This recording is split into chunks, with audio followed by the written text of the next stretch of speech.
Bapak dan Ibu pimpinan Asosiasi Industri Dana Pensiun, Bapak dan Ibu pimpinan perusahaan-perusahaan dana pensiun, perwakilan dari kementerian, lembaga, dan lembaga internasional yang hadir, Bapak dan Ibu narasumber, Bapak dan Ibu perwakilan dari media, dan seluruh hadirin yang berbahagia.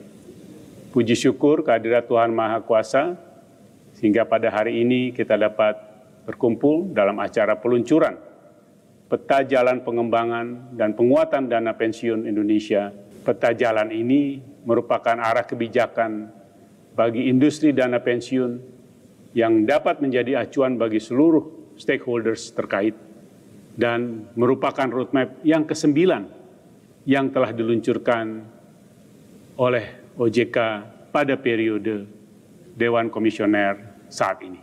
Di tengah perekonomian dunia yang cenderung mengalami stagnasi dan ketidakpastian akibat ketegangan geopolitik dan perang dagang yang meningkat, maka seiring juga dengan transisi pemerintahan di Indonesia, kita melihat bahwa perekonomian Indonesia tetap tumbuh dengan positif dan menggembirakan. Dan tentu saja hal itu kita pakai sebagai momentum untuk mendorong seluruh sektor di bidang jasa keuangan, termasuk yang penting adalah pada sektor dana pensiun di Indonesia. Sebagai negara dengan populasi keempat terbesar di dunia, Indonesia memiliki potensi yang sangat besar dalam perkembangan industri dana pensiun ke depan. Industri ini mencatatkan pertumbuhan aset sebesar 8,74%,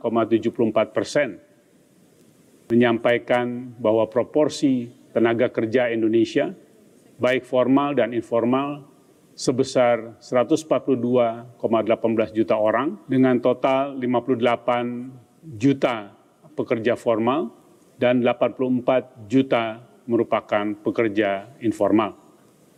Melalui arah kebijakan, pengembangan, dan penguatan dana pensiun ini, diharapkan industri dana pensiun akan menjadi lebih sehat, efisien, berintegritas, dan memperkuat pelindungan konsumen dan masyarakat dalam mendukung pertumbuhan ekonomi nasional. OJK akan menjadi tuan rumah pertemuan tahunan Annual General Meeting the International Organization of Pension Supervisors, IOPS, serta OECD Global Forum on Private Pension. Dan saya berharap industri dana pensiun di Indonesia dapat berpartisipasi untuk belajar best practices dan pengalaman dari negara lain, tapi juga sebaliknya Indonesia dapat membagikan pengalamannya kepada peserta dari negara-negara lainnya. Peta jalan ini adalah komitmen bersama kita untuk menciptakan sistem pensiun nasional yang lebih baik. Saya berharap dan percaya seluruh pemangku kepentingan yang terkait akan memberikan dukungan terbaiknya, sehingga implementasi kebijakan berjalan dengan tepat, baik, dan berkontribusi mendukung kesejahteraan masyarakat Indonesia. Terima kasih. Wassalamualaikum warahmatullahi wabarakatuh. Om Santi, Santi, Santi. Bapak dan Ibu, untuk pembayaran manfaat pensiun, jadi ada beberapa hal yang memang kita bersama sudah memahami ya. Ada beberapa ketentuan di mana yang sebelumnya ini khusus untuk beberapa dana pensiun yang kita bagi, ada yang PPMP dan PPIP. Dan untuk pembayaran tentunya kan tadi dilakukan untuk peserta, baik peserta itu sendiri, kemudian janda duda dan anak dilakukan secara berkala. Ini secara substansi bahwa Undang-Undang P2SK dan POJK ini berharap tetap pembayaran itu dilakukan secara reguler atau secara berkala atau bulanan. Kemudian mekanisme pembayaran juga dapat dilakukan oleh dana pensiun secara langsung. Jadi ini bukan hanya yang di PPMP, tetapi yang PPIP juga tidak wajib pilihannya hanya selama ini untuk anuitas saja, tetapi dapat juga dilakukan pembayaran secara berkala oleh dana pensiun. Atau bagi peserta ataupun janda dudanya kalau sudah meninggal, kemudian anak, kalau turun ke anak itu bisa memilih untuk membeli produk anuitas. Ini ada beberapa yang coba kita pisahkan ya Bapak dan Ibu. Untuk dana pensiun pemberi kerja itu tadi ya mekanisme secara bulanan. Kemudian di sini ada beberapa yang memang sebenarnya sudah ada dari sebelumnya yang TPPK PPMP, tapi ada yang PPIP ada yang berubah ya. Untuk periode pembayaran dari sisi berkala tadi ya Bapak dan Ibu bisa dibayarkan secara berkala, dan di sini diminta paling singkat 10 tahun. Artinya yang merah sebelah kanan itu adalah yang berubah. Jadi diberi waktu di sini untuk periode pembayarannya paling singkat untuk 10 tahun. Artinya kalau lebih pendek tentunya kan ada kondisi risiko di mana yang memang pembayaran itu tidak secara inline selama periode yang bersangkutan masih istilahnya masih hidup. Kemudian diberi waktu di sini periodenya diperpanjang ataupun dinilainya paling singkat 10 tahun. Jadi kalau lebih dari 10 tahun masih boleh, tetapi paling singkat 10 tahun untuk mencapai tadi ya, bagi peserta yang sudah mencapai usia pensiun yang diatur dalam PDP. Dan ini juga tentunya pengaturan ini Bapak dan Ibu harus masuk di dalam PDP. Karena kan tentunya masing-masing dana pensiun punya peraturan dana pensiun yang menjadi pegangan ataupun acuan bagi dana pensiun untuk penyelenggaraan programnya. Sehingga ini terkait pengaturan tadi pembayaran secara berkala itu mesti dimasukkan dulu di dalam PDP.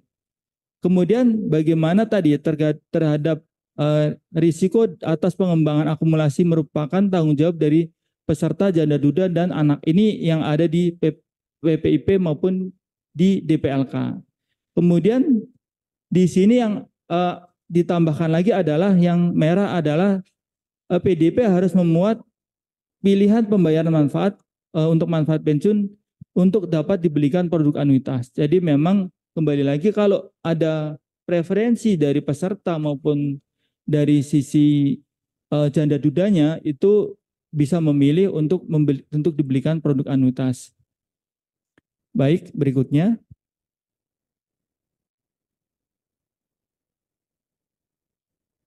Bapak dan Ibu, terkait dengan pembayaran manfaat pensiun, ini ketentuan untuk produk anuitas itu sendiri kita batasin di sini bagaimana syarat anuitas. Yang pertama adalah anuitas ini menyediakan manfaat paling singkat 10 tahun. Jadi masih sejalan tadi Bapak dan Ibu. Kemudian yang kedua adalah memenuhi ketentuan peraturan perundangan di bidang dana pensiun dan tentunya nanti di dalam PDP yang nanti akan dituangkan.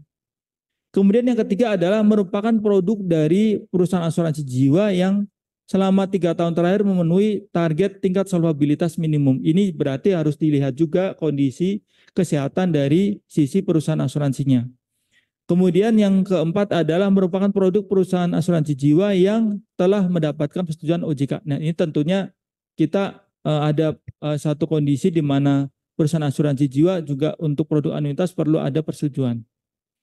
Kemudian Bapak dan Ibu, peserta untuk yang meninggal dunia sebelum masa pembayaran anuitas atau pembayaran dilanjutkan kepada janda duda tadi ya Bapak dan Ibu, itu untuk pembayaran secara sekaligus itu bisa dilakukan kepada pihak yang ditunjuk. Kemudian ini juga ada kondisi di mana apabila peserta tidak memilih cara pembayaran manfaat pensiun, pengurus harus membeli produk anuitas. Artinya ini kalau ada dalam waktu 30 hari tidak ada pilihan, jadi pengurus menetapkan tadi untuk membeli produk anuitas. Kemudian pilihan anuitas yang dinyatakan batal di sini bisa dinyatakan batal apabila peserta meninggal sebelum dimulainya pembayaran anuitas itu sendiri. Jadi Bapak dan Ibu, ini perlu diperhatikan juga bagaimana di dalam konteks pemilihan produk anuitas dan batasan-batasan yang ada di dalam POJK ini. Selanjutnya, Bapak dan Ibu,